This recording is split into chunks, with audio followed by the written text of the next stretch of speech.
She was hidden in the far corner of that cage, the metal bars cutting moonlight into grids on her chest. The air smelled of damp earth and fear. Her breathing was so faint I thought it might fade midnight. I stood a foot away, still as a statue, watching her chest rise and fall only once in 20 seconds. I felt every pulse in my own throat pulsing with dread, a hollow echo to hers. Outside, rain tapped slow rhythm on the corrugated roof, each drop reverberating across her cage like a metronome counting down hope. I couldn't risk a step. Movement might scare her into deeper stillness. She hadn't moved for days. When I leaned forward to whisper that I was there to help, her eyes, glassy, desperate, flickered once, a faint spark of recognition almost lost in the shadows.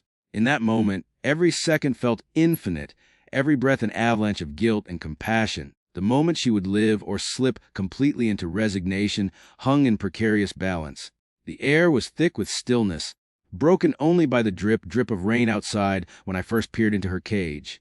Her body lay curled and rigid in the darkest corner, ribs just visible beneath dust-coated fur. I existed in that space as silently as possible, my own heart pounding so hard I could taste its rhythm on my tongue. Every raindrop on the tin roof seemed to echo inside me. Is she alive? My eyes scanned the cage floor for movement I didn't dare hope for. Her chest rose once after maybe 30 seconds. A single breath. I held mine in until it felt impossible, so that I could hear even that faint rise and inevitable fall. That breath was her signal, a quiet plea stitched into her fragile form. I inched my hand forward through the open door, fingers trembling after hours of waiting. She did not stir. The cage smelled of rust and neglect, the shackle of years in cold metal. Yet in that breath I felt life, fragile but defiant. I whispered, though no sound should reach her, I'm here. And time cracked open. When I slipped a pillow of aged towels on the floor outside the cage, I could feel the moisture of her breath meeting my palms through the bars. The rain outside had grown heavier, a curtain of gray pounding rhythm into the night. The light was minimal, just a single bulb overhead, buzzing, casting her in half shadow. I watched the uneven tremor of her shoulder. My throat clenched, an ache I could not swallow. I dared not ask her to move. Instead, I spoke softly, recounting a story from childhood, about waking in a storm, terrified that thunder might tear the house apart, until she might feel permitted to breathe. Hours passed in that space, each one identical: rain, silence, my whisper, her inhale. The building pressure in me felt like it might collapse into panic. Then, once, her ear twitched. I leaned closer, feeling a pulse of fear and cautious hope. I can't leave her now. The voice in my mind sounded brittle but resolute. A sudden crash outside made me freeze, a branch against the roof, maybe, or a beast stumble. She flinched, a subtle shift, and I held that moment like a sacrosanct vow. I whispered her name, even though I didn't know it. It felt necessary to assign identity to the small soul so lost in that cage. I told her she was safe, that no one else would come to hurt her again. My legs were numb from standing so long, but I did not step back. Hours fell away. When the rain slowed to a drizzle, the buzzing light flickered and dimmed. There, in the half-light, she opened her eyes again, twice as bright as the bulb overhead. We were suspended in a breath-long instant, predator and savior, captive and witness, both trembling and raw, unknowing. The gap between her fear and the possibility of rescue thinned like mist. That was the moment I stepped forward across the threshold. I moved slower than thought, pressing my palm to the cage bars. Water dripped from my sleeve. The smell of metal and wet earth layered the air. She flinched when my fingers brushed toward her, curling inward, ribs visible beneath damp fur, eyes wide but not panicked. I murmured soft reassurances, voice cracking with held-back tears. Rain outside had tapered to a whisper, a cold drizzle tracing patterns on the tin roof, each pattern marking time passing, time to reclaim her life. The cage floor rattled faintly when I nudged it with my foot, shifting the pillow cluster I'd laid down. I felt her watch me, twitch in place, still refusing to move. And so silence swelled between us, a chasm both terrifying and hopeful. I let the silence breathe. I pictured the moment she would lift her head and breathe for her. Minutes later, muscle trimmer accordion folded through her hips. She shifted an inch. The inside of me cracked open. Moving slow as molten gold, I unlatched the door and let it swing inward with a whisper. The hinges groaned like an old soul sighing. I watched her flinch. I held my breath. She did not flee. My knees pressed into the cold concrete floor outside. The light overhead buzzed and faded until the cage glowed only in its center. She stayed curled, head low, but her flank rose and fell more steadily than before. The smell of her fur, earthy dry with weeks of neglect, filled my senses. I touched a fingertip to the straw beneath her jaw, barely reaching her. She inhaled, a shuddering breath, and the cage air thickened with her scent. I whispered, "I'm going to take you away." No schedule, no demands, just whispered nothings that meant everything in that moment. I sat back, letting her adjust to the shift in energy between us. Outside the cage, the drizzle slowed. Inside, something thawed. With trembling awareness, she started to slide forward, just a little. The bars pressed between us like a membrane breaking open. I pushed nothing. I waited. Her eyes found mine, muddy pools of fear edged with confusion, and I said softly, "I'm on your side."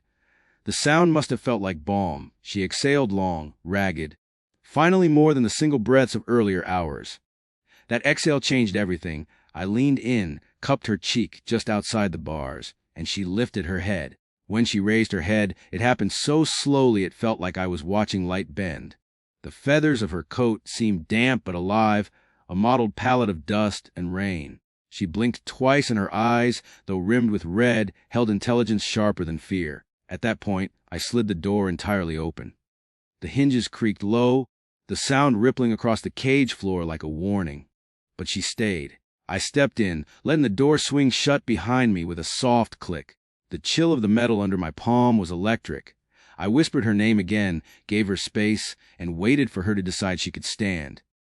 The silence between us, full and expectant, trembled with possibility. She parted her legs, pushed torso forward, tiny, unsure movements against the cage bars. Her gaze flicked upward at my face for permission.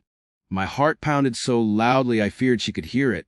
I inhaled deeply, tasting rust and hope, and uttered, "It's okay. You're safe now." And she exhaled onto my palm. We remained still for a breathless heartbeat. Then she rose unsteadily, limbs shaking like autumn leaves. The straw beneath her crunched beneath her trembling feet. With each small shuffle forward, fear and resignation peeled away in layers. I guided her gently toward the open door, arm extended but careful not to rush. She hesitated as her paw touched the lip of the door frame, looking into the narrower corridor beyond the cage. The corridor was dimly lit, shades of gray and wet concrete, smell of earth and must, echoing drips. I bent down low, side by side, breathing the same air. She looked at me once more, eyes glistening. Then, in an act so tentative it nearly dissolved, she stepped through. She paused in the corridor, wet paws pressing into cold cement. I followed, voice soft but steady, guiding her into the dim exit that led outside. The rain had stopped altogether as stillness had settled overhead. The world beyond the door was soft grass and half light, dawn yet to break. Dampness clung to her coat, droplets rolled off into blades of grass. I knelt and waited for her reaction. Flinching once as if startled by the open space, she turned her nose toward the faint breeze rustling leaves overhead. The air smelled of growth, of wild jasmine in bloom, and something undefinable. Freedom. Her body trembled. Each breath shuddered. I extended my palm again in invitation, letting her choose. After a moment that felt like centuries, she leaned forward, pressed her nose to my palm, then stepped into the grass. The blade under her paw pressed soft and green, a world apart from the rusted bars. We sat in silence for minutes, nearly soundless except for cloth-soft breathing and the distant call of waking birds. Dew clung to her coat, the grass whispered as she moved. I reached to gather towels, wrapping her in warmth, speaking stories of tomorrow's sunrise, a quiet meadow, a bowl of water. She nestled into the towels like an exhausted traveler, finally resting. Tears blurred my vision, warm and steady. She blinked, eyes closing, trust blooming in that fragile sanctuary. The sun began to lighten behind cloud layers, pale rose light seeping across the damp field. In the hush, I felt her journey home begin. Slowly, I stood with her, and she rose, unsteady but firm. One leg stayed wobbly, she leaned into me for balance. I silent voiced, "I'm not letting go." She pressed a gentle headbutt to my side, a soft acknowledgement that the road ahead would be ours together. Together we walked across the grass into the early morning light, dew glistening like stars on fur. Every step echoed reclaiming. Each blade under her paw, a promise of new life. She paused midway, wobbling, then squared her shoulders like a soldier finding will in weakness. Sun rays filtered through gray clouds, turning droplets into prisms and hallowing her form. Her eyes reflected something raw and luminous. Fear had transformed into cautious hope. My chest tightened and loosened in tandem with hers. I spoke nothing. We didn't need words. When she stopped under a jasmine-fragranced bush, I refilled a bowl of water from a small stream. She dipped her muzzle and drank slowly, deliberately, as though tasting life for the first time. Her body shivered, then softened, muscles unclenching. I knelt behind her, hand resting on her spine, feeling warmth seep beneath my palm. There was a promise in that touch we would walk this path together. By then the sky brightened, pastel washing over field and fence. She rose, head lifted, gaze stretching into distance. I offered my hand and she leaned in, brushing her head against me in quiet thanks. No words passed between us, but everything unspoken shivered in the early morning air: grief, rescue, growth, trust. As the sun broke free of clouds, light spilled over her back, illuminating every speck of fur, every healed and healing scar. I exhaled, feeling grief and relief and awe swirl. She turned and looked at me once more, eyes steady, clear. And I knew we had reached the cliff edge of rescue. Now the real journey to wholeness would begin. The air tasted like new beginnings, and she stood poised to take them in. She walked beside me down the path toward a waiting van, every step firmer than the last. Her ears flicked at distant sounds: a crow's call, the hum of morning insects, the rustle of leaves. I offered support if needed. She declined, carrying herself forward with grace new as dawn. Inside the van she lay on towels, daylight pooled across her coat. I watched her eyes close, sweat of anxiety dissipating. The ride would be slow, gentle. I placed my hand on the seat beside her, a silent vow of presence. Outside, the world receded into fields and sky. In that enclosed space, her breathing grew steady. I thought of how close she'd come to fading entirely, and how far she'd traveled in a handful of hours. Rain washed past, transitioning into sunlit now. I tapped my fingers softly against the door, a lullaby in motion. When we pulled into the sanctuary, sunlight full and clear, she rose unsteadily at first. Knees wobbled, tail tucked. I stepped out and opened the door wide. Warm air and garden scents greeted us: rose, thyme, fresh soil. She sniffed the breeze, whiskers trembling. I knelt and extended my hand again, letting her decide. Slowly she hopped out, paws sinking into soft earth. She stretched, neck arching, legs unfolding, like a soul waking fully. I watched tears fill my eyes as she roamed the yard, finding shade beneath an oak. Sunlight danced through leaves onto her coat. I walked to the caretaker and told her we had her name soon. I looked back and saw the cage was gone, just the imprint of rust and cement. Days later, she stood by the window, eyes bright, tail flicking gently. She looked at me and blinked recognition.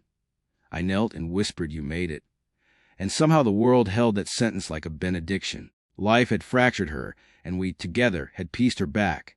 In the hush of afternoon light, she padded to me, resting her muzzle across my lap. I closed my eyes, head full of her journey.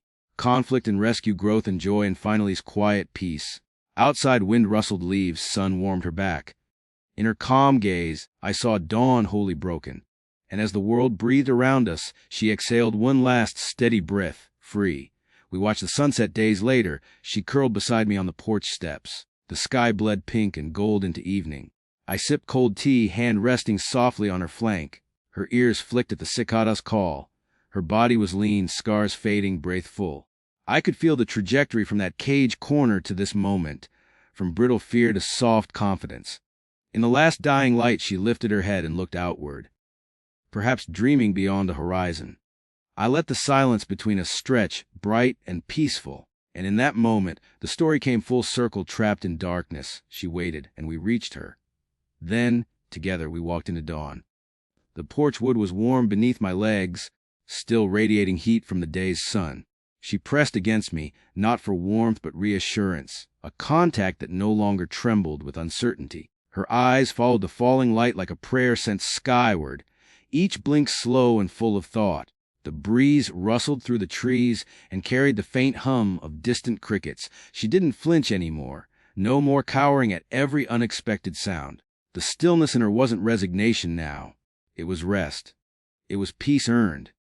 I remembered the first time she drank water in front of me, the way her ribs had shone like tree branches in winter. Now her body had filled out, for thick again, healed and glossy in places where it had once looked scorched by life. The memory of her lying motionless in the corner of that rusted cage was still a film I played sometimes, only now I could let it run without flinching. Not because it hurt less, but because I had something else to hold it against this moment. This presence. She shifted beside me, placed her chin gently on my knee, and let out a long, soft breath. Not a sigh, not fear, just presence. There was something profound in that silence. I had been so afraid she wouldn't make it, that I had arrived too late, that the damage done in her isolation had hollowed her beyond repair. But healing, I've learned, doesn't announce itself with a trumpet. It comes like this, quiet, steady, disguised as ordinary moments. A nap in the sun, a blink of trust, a breath taken freely. The sanctuary staff had started calling her Nova, Latin for new. Fitting. She was a quiet star that had collapsed and flared back into life, burning brighter with every slow day forward. And I, just a human caught in her orbit, found meaning in watching her reclaim the shape of herself. She followed me now not out of fear, but choice. She knew the world still held cruelty, but also kindness. And when she walked beside me, it was as an equal. The days began to stretch out like threadbare blankets. Mornings brought her out into the garden, where she rolled in wild thyme, belly to the sky. Afternoons she wandered the property, inspecting every fence post, every leaf pile. She met the other rescues with caution, but not alarm. There were rules she still followed, certain hands she wouldn't let touch her, certain noises that still drew her away. But she always came back, always found her way back to the porch, back to the circle of sun, back to me. There was a day, maybe 2 weeks after we brought her here, when a storm rolled in. Wind whipped through the trees, tearing branches, rattling windows. For a moment, just what I saw her freeze. Not in panic, but in memory. She stood still in the hallway, ears flattened, eyes distant. Then she turned slowly and walked in the room where I sat reading.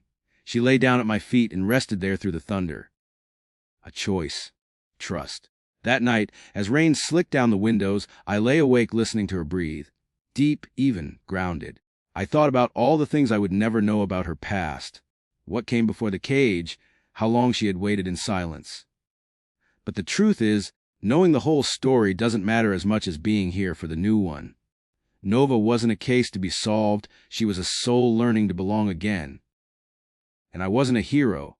I was just someone who refused to walk away when the light in her eyes was down to its last flicker. Autumn came quickly after. Leaves turned burnt gold and scattered like small regrets across the fields. Nova had developed a new routine. She would watch the sun come up from the same patch of grass each morning, paws tucked under, breath visible in the cold. I would bring her breakfast, and she would meet me halfway. No leash, no hesitation. It felt like a ritual to trade of offering and trust. It made everything else feel slower, sacred. I kept a small journal in the glove box of the rescue van. Nothing officials, moments. First time she barked. First time she chased a butterfly. First time she let a stranger pet her without shrinking. Each line was a resurrection. The last entry I wrote was short, scratched out in ink after a long walk. She looked at the wind today like it was speaking her name. I knew one day someone else might come for her. A family. A forever place. That's always the hope. Rescue isn't about keeping, it's about returning. Returning an animal to safety, to self, to trust in the world. But the thought of letting her go felt like parting with a piece of my breath. She had become more than a mission. She was my proof that even in the darkest cages, the smallest flicker can wait for days and still reignite. Weeks later, I got the call. A quiet couple had visited the sanctuary several times. They'd lost their dog a year earlier, hadn't been ready since. But Nova sat beside them on the first visit and leaned her head onto the man's shoulder. The second time, she brought him a leaf. The third, she wagged her tail when their car pulled in. There was no denying it. She had chosen, just as she had once chosen me. The handover was quiet. I knelt in front of her, kissed the crown of her head, and told her she was ready. My voice cracked, but she didn't flinch. Her tail wagged. She looked me full in the face. She knew. The couple wrapped her in the same towel I had used that night in the cage, the one that smelled like rain and trust. She climbed into their car without hesitation. Only once did she turn and look back. That look held everything. Not goodbye, just thank you. The car pulled away. I stayed on the gravel drive long after the dust settled. There was no applause, no music, just the wind in the fields. But it felt like something had shifted. Not just for me. The person I was before that night at the cage, hesitant, hollowed by the weight of too many losses, was no longer here. In rescuing her, I had rescued something in myself. Now, sometimes I sit on the porch alone and imagine her walking through a forest trail, free and sure-footed. I picture her asleep on a warm rug, chasing something in her dreams. I imagine her looking at a child and feeling only peace. I hope they name stars after her. I hope she forgets the cold steel of that cage completely. But a part of me knows she won't, and that's okay, because she didn't need forgetting, she needed rising. In the end, healing didn't arrive with a roar. It came soft-footed, breathing through the bars, shaking but determined. It came curled in the corner of a cage, waiting for someone to see her. And when we finally did, the world cracked open just wide enough for light to pour in. She didn't move for days, but then she flew. Some nights I still return to the place where I found her, though I don't tell anyone. I park a few yards back from the gate, cut the engine, and let the silence settle in like dust. The building's abandoned now, shuttered, condemned, left to be reclaimed by wind and vines. But the cage is still there, the one she didn't move from. I don't go inside anymore. I just sit in the dark and listen. It's not about pain. Not anymore. It's about remembering how a life can hold on even in silence, even when every sound has vanished. I breathe in the stillness and I let it remind me of how she breathed. How each inhale that night was a battle, and every exhale was a whisper of defiance. There's a tree just past the building now. It wasn't there when I first found her. Maybe a sapling then, barely clinging to soil. Now its branches stretch out like arms toward the sky. Sometimes I sit beneath it and write, not reports, not updates, just small things I don't want to forget. Her paws barely made a sound when she walked. She looked at me like she was reading something I didn't know I was writing. She never barked. Not once. She just breathed like it mattered. I didn't bring her back to life. I only met her at the edge of her last decision. She could have faded there. So many do. The weight of what's been done to them pushes down until even the will to breathe feels pointless. But something in her held on. Maybe it was instinct. Maybe it was that last thread of hope that someone would come. That someone would stay. And staying, God, staying is the hardest part. The part no one talks about. The part that doesn't fit into short videos or neat headlines. You don't just open a cage. You sit beside it. You wait in the rain. You hold your breath for hours while nothing happens, and you still believe it might. And when they finally step out, you don't celebrate. You just follow, quietly, humbly, hoping not to scare them back into silence. People ask me now if I'll do it again, if I'll keep rescuing. And the truth is, I already am. But it's not about cages anymore. Not metal ones, at least. It's about seeing the invisible ones. The fear in someone's posture. The way a hand pulls back instead of reaching out. The quiet in someone's voice that doesn't belong there. Everyone's carrying something caged. And sometimes, all it takes is someone willing to sit outside the door long enough. Nova taught me that. I get letters from her new family sometimes. Handwritten. Pictures, too. She sleeps on the couch now, curled into soft shapes, tail over her nose. They say she loves the sound of piano. That when their daughter plays, Nova lies at her feet and stays for every note. She walks the forest trails at dawn, not fast, not far, but confidently. The leash loose between them, more symbol than necessity. They've even taken her to the beach. There's a photo of her standing in the surf, ears back, eyes closed as the waves lap at her legs. She belongs to the world again. Sometimes I wonder if she remembers me, if she would know my voice now. But that's not the point, is it? Rescue isn't a spotlight. It's a lantern you pass along. And in that way, I'm still with her. Somewhere in the wind she feels, the hand she trusts, the earth she walks. I like to think of her in motion. Not because it's dramatic, but because there was a time when she didn't move for days. And now she runs. Maybe not fast, maybe not far, but she runs. She chooses. That's all any of us really need. One last breath, one open door, one person who stays long enough to say, you matter more than what's been done to you. And someone always will. Because someone always did. The seasons have passed their full circle. It's early autumn again. The kind of day when the air smells like wood smoke and something ending. I find myself back at the sanctuary, sitting on the same porch where she once lay beside me, watching the leaves fall. There's a quiet here I've come to love. Not emptiness, just a stillness full of memory. A new rescue arrived last week. A young one, terrified, won't eat, won't be touched. The volunteers are gentle, patient. I sit outside her enclosure, knees tucked to my chest, and say nothing at all. Just breathe with her. Wait. I know better now than to rush. I know how long it can take for a soul to uncurl. And somewhere out there, Nova's watching a child grow. Sitting under a kitchen table as laughter echoes above her, she's sleeping in peace, living in joy, loved in the quiet ways that matter most. The cage is long gone. But her story, it walks in every shadowed soul I meet. Because sometimes the greatest rescue isn't pulling someone out. It's showing them that, if they move, even a little, someone will be there when they do.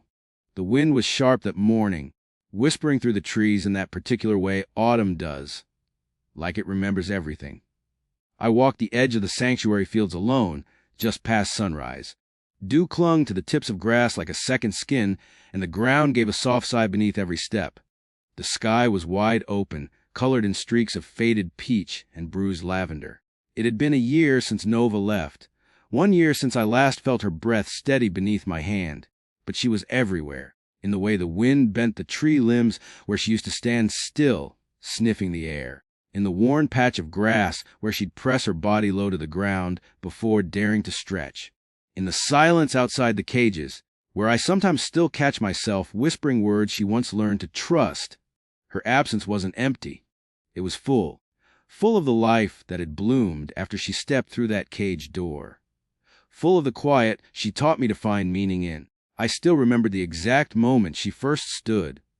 The scrape of her nails against concrete, the way her legs shook like something newly born. That sound still visits me sometimes in dreams, not as a nightmare, but as a call back to what is possible. How fragile life is in the pause between giving up and giving in, and how miraculous it is when something broken chooses to stand anyway. Nova was never loud in her recovery. She never demanded space, never made a scene. Her triumphs were quiet the first time she blinked without flinching. The first time she let my hand stay on her neck for more than a second. The first time she looked at the open door and didn't see a trap, but an invitation. I think about that door a lot. How simple it seemed. A rusted hinge, a shadow corridor beyond. And yet, for her it had been the border between ending and becoming. I sat on the same porch where we had once watched the day slip into dusk, her body curled against mine. A new dog slept beside me now, different, younger, louder.